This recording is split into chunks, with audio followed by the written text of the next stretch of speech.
ప్రపంచవ్యాప్తంగా సుమారు 2000 మంది అంతర్జాతీయ ప్రతినిధులు, పెట్టుబడిదారులు, విధాన రూపకర్తలు, ఆర్థిక నిపుణులు, సాంకేతిక రంగ నిపుణులు ఈ సమ్మిట్లో పాల్గొన్నారు. ఈ రంగంలో ఇప్పటిదాకా 73,360 కోట్ల పెట్టుబడుల్ని ఆకర్షించాము.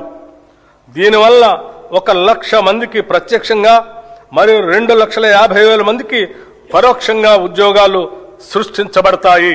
ఈ 3 సమ్మిట్లు మొన్న వచ్చిన గ్లోబల్ సమ్మిట్ లో వచ్చిన ఇన్వెస్ట్మెంట్స్ గురించి ఒకసారి మీకు నేను చెప్తా.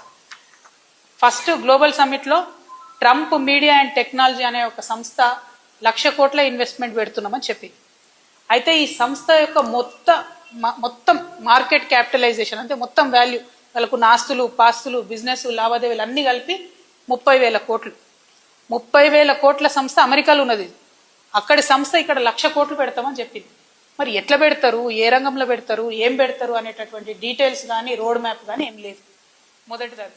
అట్లీస్ట్ ఈ సంస్థ ఫేక్ కాదు, ఈ సంస్థ మాత్రం రియల్. తర్వాత AGIDC సింగపూర్ అనేటటువంటి సంస్థ, ఈ సంస్థ ఏం చేసిరు, ఇంటర్నేషనల్ గేట్వే డేటా సెంటర్ పెట్టడానికి 67,500 కోట్లు 67,500 crores ఇన్వెస్ట్ చేస్తామని చెప్పారు.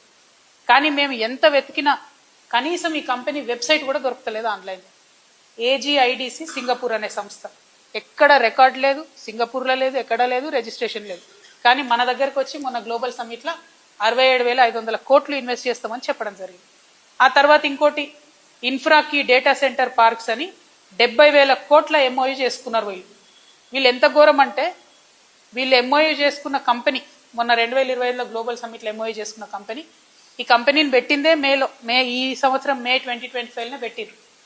అంతకుముందు ఇదే కంపెనీ ఏం చేసింది, అమెరికాలో పోయిన సంవత్సరంలో అక్కడ ఒక కంపెనీ రిజిస్టర్ చేసి అక్కడ గవర్నమెంట్ కూడా 90,000 కోట్లు MOU చేసుకుంది. ఆ తర్వాత బ్రెజిల్కి పోయినరు వీళ్ళు, అక్కడికి పోయి కూడా 70,000 కోట్లు MOU చేసుకుంది. అంటే నాకు అర్థమవుతున్నది ఏంటంటే ఇది ఒక ఫేక్ కంపెనీ. ఎక్కడ ఇన్వెస్ట్మెంట్ కంపెనీలు సమ్మిట్ జరిగితే అక్కడికి పోయి 90,000, 70,000, 80,000 అని చేసుకుంటా తిరుగుతుండ.